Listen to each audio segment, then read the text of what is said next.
Hello and welcome. You're watching the Times of India. I'm Nalin Mehta. It's just a day to go for phase 4 of voting in Uttar Pradesh, and already the campaign has hit an all-time low. Akhilesh Yadav, it's just a day to go for, and the leader of the Samajwadi Party, he has taken Gaali Politics to a new low with his donkey's jibe aimed at Amitabh Bachchan and at the BJP's leaders Narendra Modi and Amit Shah, both of whom hail from Gujarat. With me here is Sanjeev Shankran of the Times of India and also Sanjeev Singh. Sanjeev, before we go further and before we discuss this issue further and take our comments in, let's just first hear what Akhilesh Yadav had to say before we discuss exactly the propriety or the of that comment.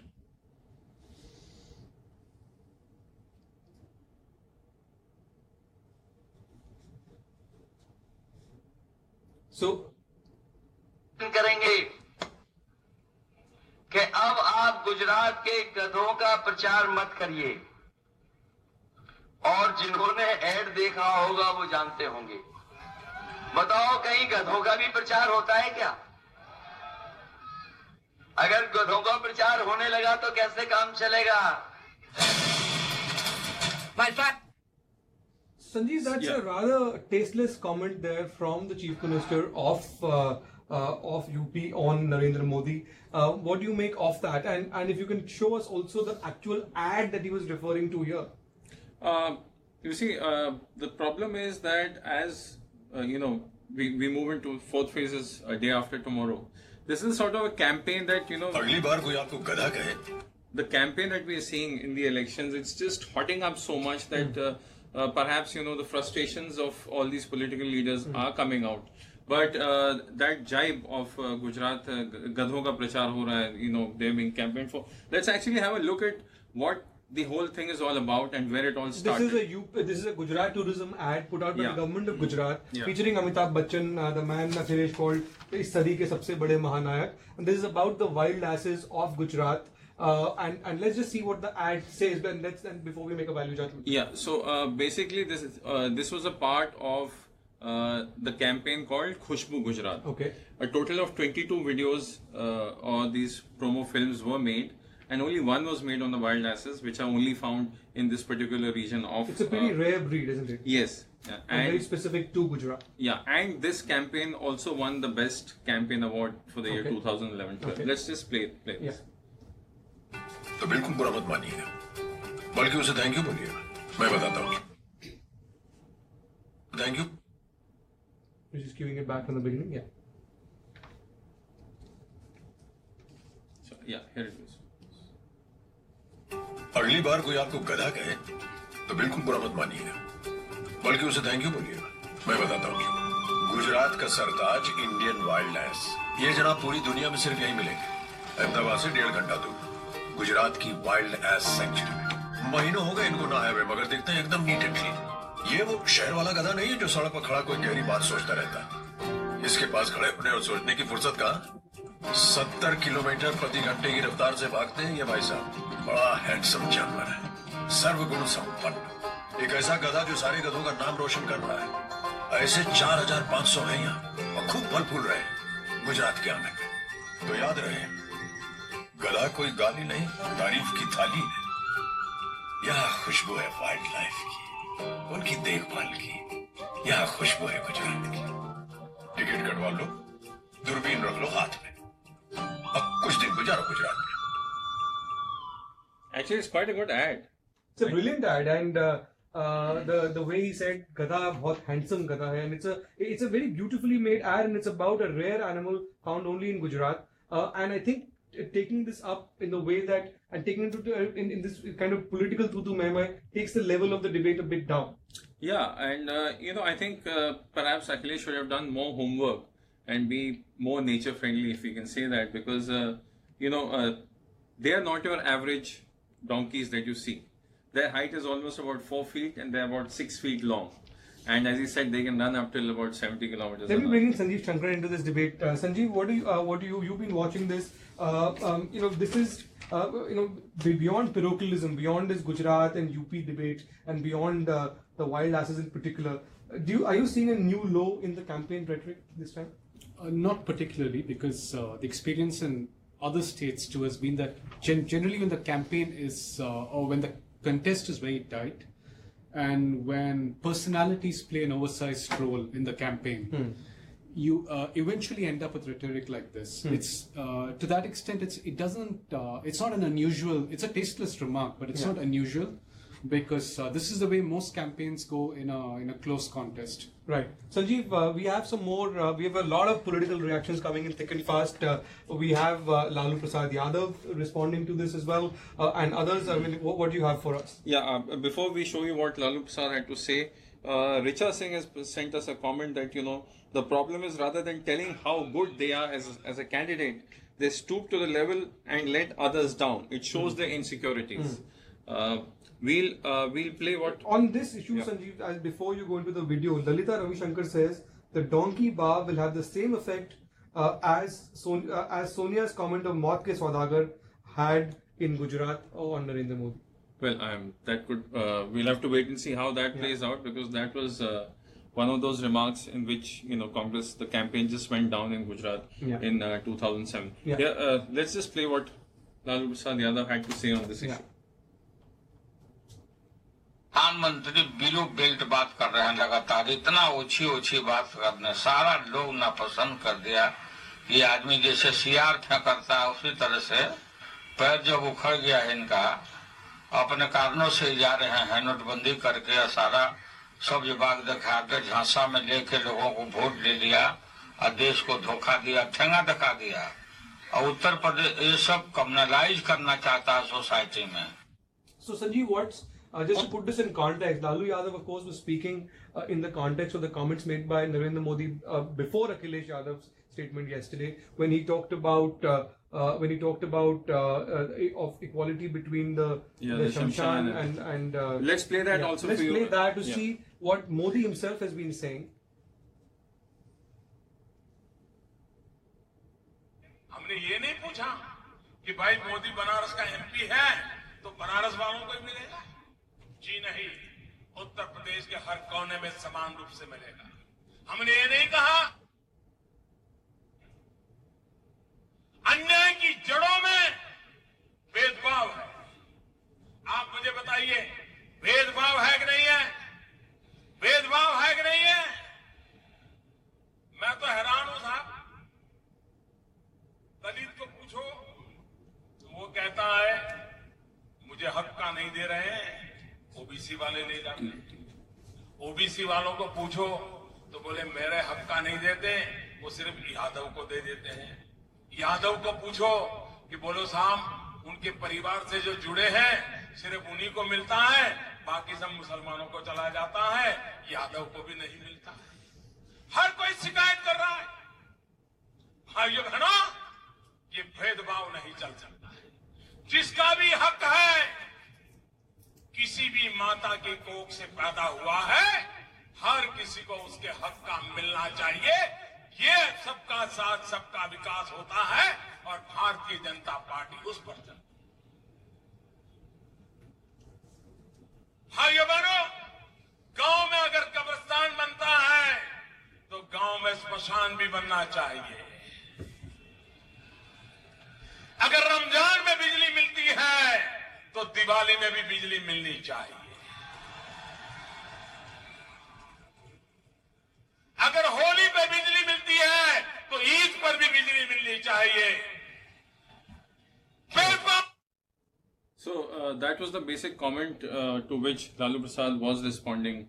So, as Sanjeev was pointing out that, as the campaign is moved, now it's into the fourth phase. Polling will happen in 48 hours. The rhetoric is going to keep going up. It's getting, and this is a very long drawn out election. It's 7 phases, almost like 7 different sets of elections. Sanjeev, what do you make of that comment from the Prime Minister? I mean, I know he's reiterated the point about Sabka Saath, Sabka Vikas, but what do you make of comments like this, and also the fact that the communal polarization around Hindu and Muslim lines is a clear sort of is a clear dividing line in this election, with different parties appealing to different parts of the electorate. So how do you read those comments by the Prime Minister? You can't fight an election without really having a clear set of, a set of policies which will have clear favorites or clear winners. and communal polarization has been an issue in this election. Yeah. And it's a very and as I would interpret the Prime Minister's remarks, Yeah. while he did make the Sabka Saath Sabka Vikas argument, but the subtext was he was playing to a very clear BJP line on the ground. I mean, I'm not able to see any any redeeming feature there. That he is appealing to a particular base. So there are comments coming in. Salahuddin Khan says, Modi ji शमशान और कब्रिस्तान पर चले गए, अखिलेश जी गधे पर किसी को और मुद्दा है या नहीं मिल रहा है, या है या याद नहीं है? To go back to what I started with, there are other muddas, but they will not come up because that's the nature of this election, given how tight the contest is. So right now this is the blue mark here. This is phase 1. These are constituencies in 15 districts that have went to vote in phase 1. Phase 2 is this one, the red seats. The red seats are phase 2. 1 second. Which went to vote earlier. Phase 3 has also happened. Phase 3 is the seats in purple, and now phase 4 are the ones in orange. This is what is going to be voting day after tomorrow. Bundelkhand, this part is, of the old yeah. UP Bundelkhand. This is the southern part of UP. There's going to be voting 12 districts, 53 seats on the 23rd of February. And this is what all parties are now currently fighting for. Sanjeev, if I can bring you in over here into the debate. So you've been writing this whole the sort of dividing line of this debate on Kabristan versus Gadhe. I mean, the point is that both. I mean, in an election campaign, politicians say all kinds of things, but surely there should be some kind of dividing line this far and no further. Of course, elections are a part and parcel of Indian politics. They keep coming and going, but there is a sort of Lakshman Rekha that shouldn't be crossed, and there is a feeling that what Akhilesh said about whoever he may have alluded to, be it Narendra Modi or Amitabh Bachchan, that was in poor taste.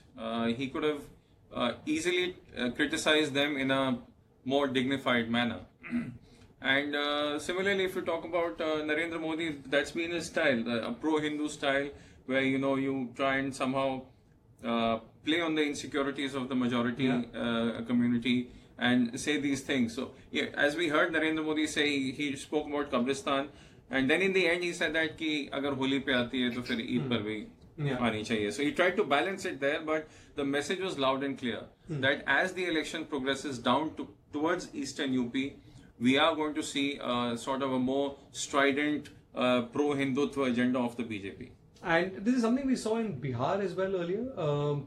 There is somebody here who says, there's a comment here from, there's a comment which says that you not discussed Modi's comment on Kabristan versus Shamshan too much. Of course we did, Sanjeev and I had a discussion on that earlier. But do you get a sense that this campaign is heading down the stridency that we saw in Bihar earlier, when again temperatures were raised from all sides?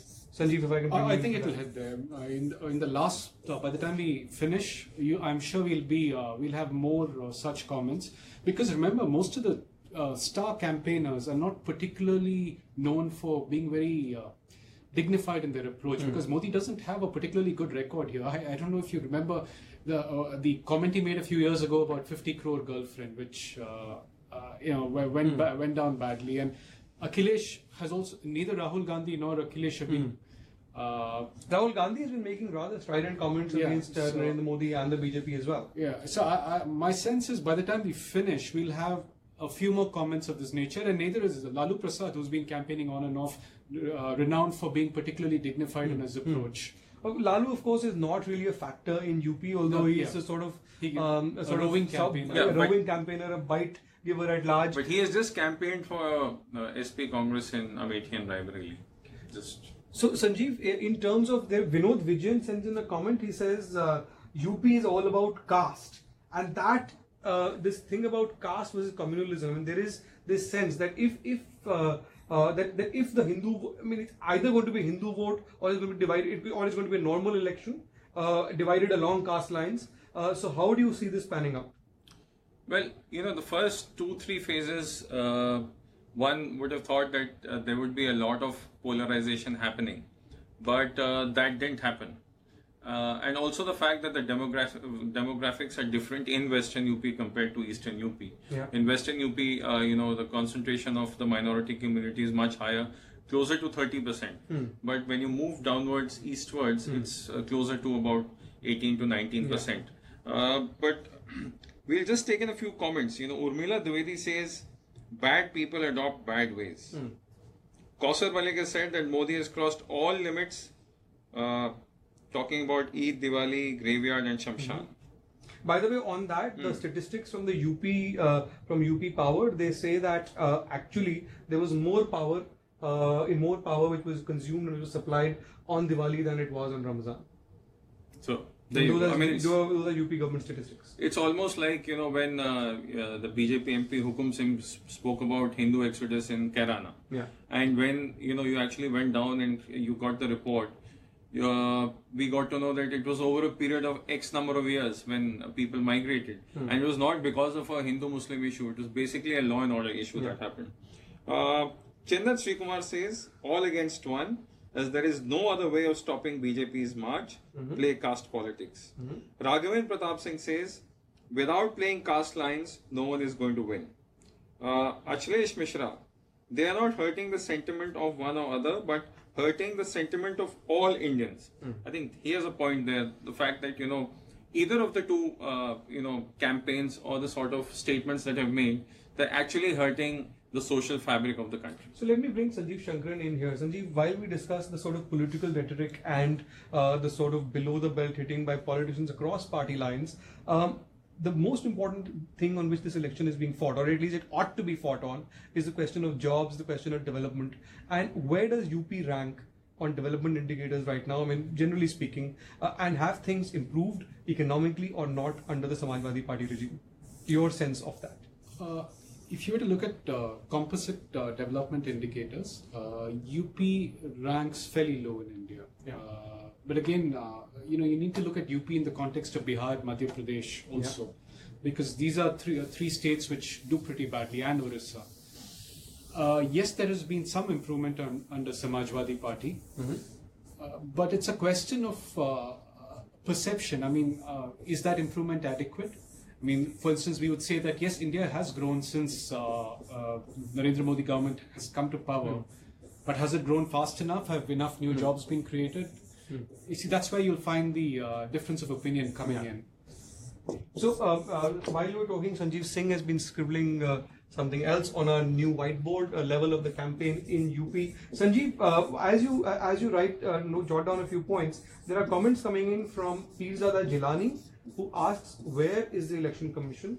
What is the role of the Election Commission? And Kamar Huda says, the Election Commission has gone blind and deaf. This is his opinion, of course, but the question being asked is that if there are comments which are not kosher being made by political parties, the Election Commission, by the way, this time is extremely stringent on enforcing its regulations and so on. Why is it not clamping down on comments which are made on religious lines or on communal lines or caste lines? Well, I mean, to be fair to what Narendra Modi said, it can be viewed as talking about the situation of electricity, whether there is enough electricity being provided by the state government or not. And Congress has obviously gone to the Election Commission and complained about that particular remark. We'll have to wait and see what decision they take. But if you look at the 2014, when the general elections had taken place, at that time, you had Amit Shah, you had Azam Khan, you had many other leaders, Imran Masood. All of them were actually censured by the Election Commission making these kind of statements. Earlier, you've had Varun Gandhi also being censured. In fact, he went to jail also for that comment. So we've seen a very vicious campaign over the years happening, and that's basically done to polarize voters and for electoral gains. So Sanjeev, if we can add to these points, if you are summarizing here, what is the sort of key bullet points which summarize the campaign of these parties. BJP, I would add here to the pro-Hindu agenda. I mean, there is a very clear Hindu subtext to the BJP's campaigning in UP that we've seen on the ground in many constituencies. I would also add here an appeal to the non-Jatav Dalits, and an appeal to the non-Yadav OBCs. Your handwriting has improved. Non-Yadav, thank you for the pen, Sanjeev. And these, with the SP, it's a lot about personal attacks, but also about portraying Akhilesh Yadav as sort of, or let's put it here, as Mr. Development, as the development man. This is the core of the SP's campaign. BSP is focusing on Notbandi, on the Dalit Muslim Alliance. Dalits and Muslims, they make up, roughly around... So they're about 18 to 19%, and they're about 20%, 21%. So that's almost like a 40% block. Yeah, that's right. And actually there are about 72 seats where the BSP polled about 25,000 votes last time. So that means that it had a strong presence there. It didn't win these seats. But where the Dalit Muslim voters in the electoral roll, they come up to over 70%. So those are the key seats which the BSP is focusing on as the core of this new Dalit Muslim Alliance. And I'm assuming that majority of them would be in Western UP. That's true. A lot of them are in Western UP, but not all. But Western UP is the area where BSP has traditionally been strong. It did well there even last time when it got blanked out across UP. It still won about 23 seats there out of 73, and SP won with just about 24. So, so it was a close second in Western UP even last time. We've forgotten one more party here, which is of course the Congress of Rahul Gandhi. What do you make of that, Sanjeev? And if you characterize the Congress as campaigning so far? See, Rahul Gandhi has, dedicated most of his time to Narendra Modi. He's basically criticizing Modi and whatever he says, right from the fact that, he promised to show us a movie like Dilwale Dulhania Le Jayenge, and, Narendra Modi ended up becoming the Gabbar Singh of Sholay. But basically, Congress is now a fringe party. It is riding piggyback on the Samajwadi Party for some gains. And, as we've seen, the alliance on the ground is not working in a lot of constituencies where they're fighting against each other. And in the end, Congress may actually end up gaining more than what the Samajwadi Party gains. Right. So, So this alliance, this SP Congress alliance, may not actually benefit the SP. It will certainly hurt the BJP in some places, but it may actually end up benefiting the Congress in a few more constituencies than it would have otherwise gained in. There are comments. Ram Babu, Sanjeev, if I can bring you into this discussion. Ram Babu says Akhilesh could not respect his own father, who made him Chief Minister of UP. How can he respect other citizens of our country? Well, I'm not sure we should make that comparison, simply because what happened within the Samajwadi Party was a power struggle of the kind we've seen in other regional parties where a single family dominates it, either power struggle between siblings or at another level within the family. There is another question from Amresh Singh. Here's the question I've got for all of you guys. What Modi said, how can it be communal if he's talking about both Hindus and Muslims? It would have been communal if he'd only been talking about giving something to Hindus and not to Muslims. Whereas Mayawati asked straight away from Dalits and Muslims to vote for her. So isn't that strange that you're saying that Modi's comments might fall in the communal basket, Mayawati's don't? That's the question. I'll make this general point because unless we see what he's referring to, which specific speech of Mayawati he's referring to, it's tough to answer that question. But as a general point, very rarely will you find a prominent politician making a blatantly communal speech. That normally does not happen. What we've seen in not just UP, I'm referring to a general practice across India when the atmosphere is surcharged with tension. A lot of damage is done on the ground, in the ground level campaigning, and it's usually the prominent campaigner who makes a subtle reference to it because you're being recorded all the time. It's very easy to get yourself into trouble. So the appeal comes through through a subtle way. It is very rarely done in a very brazen manner because that will get you into trouble. Sanjeev, you've been scribbling away while we were talking. What do you have for us? We'll talk about the sort of acronyms that all parties are throwing up, but let's just take some more questions that we've got. Abhishek, Sorry, go on. Abhishek Sharma says that he's referring to Akhilesh Yadav, that by his one comment, he has lost all of his credentials of being an educated person. Salahuddin Khan says that Modi ji शमशान और कब्रिस्तान पे चले गए, अखिलेश जी गधे पे, but किसी को और कोई मुद्दा ही याद नहीं. Satya Tiwari says Modi ji is still discussing about सबका साथ सबका विकास. You got Krishna Akhare saying that looks like anti-Modi people went deaf when he said जब होली पे बिजली होती है तो ईद पर भी होनी चाहिए. Well, this was on expected lines. But And the latest comments from the Prime Minister, of course, are about Mayawati, where he's referred to the BSP as the Behenji Sampatti Party. yeah, so that is the latest in the war of words in UP. The fact that, a few months ago, we saw a lot of senior BSP leaders quitting BSP and joining BJP. Yeah. Be it Swami Prasad Maurya or be it Brijesh Pathak. Rajesh Pathak, who's now fighting from Lucknow Central on a BJP ticket. His fate is already sealed in the EVMs.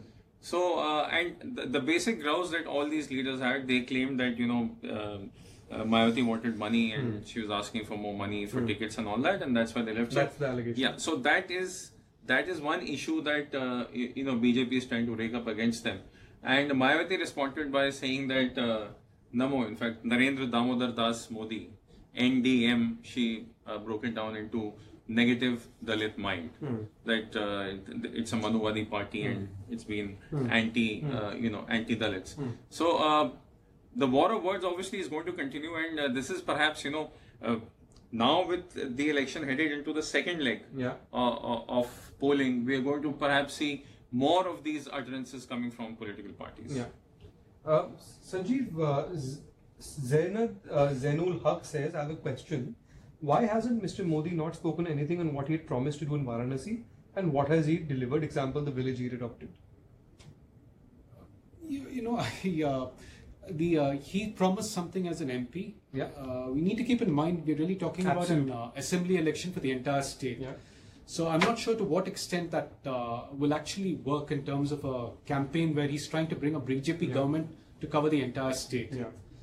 So I would not, he can at best allude to Varanasi, but I don't think you can really make a campaign speech based on his achievements in Varanasi, if at all there are any. Sure. I think one thing we can say absolutely without doubt is that we are now at the halfway point in this election.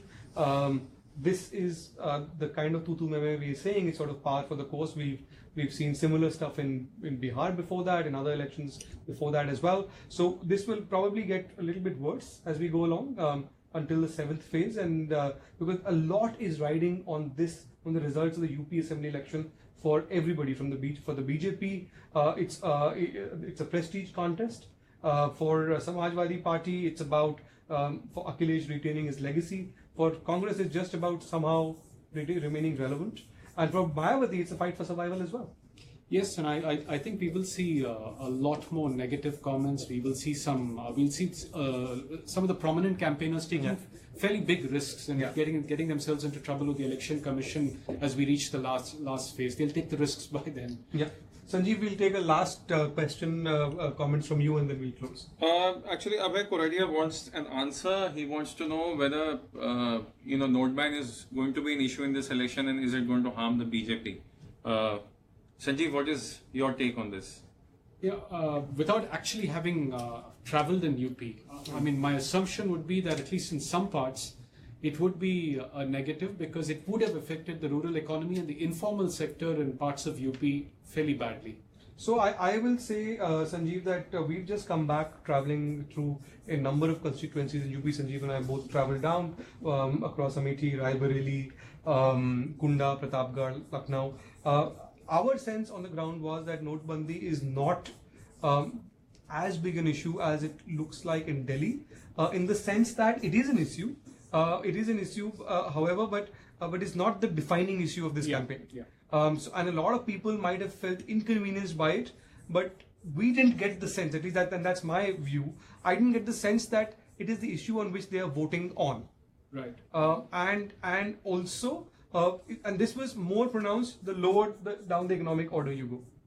Right, because you get one more indicator that it's not a prominent issue is that it doesn't get covered enough in the speeches, which suggests that it probably doesn't have enough relevance in terms of the voter actually exercising his or her choice. Yeah.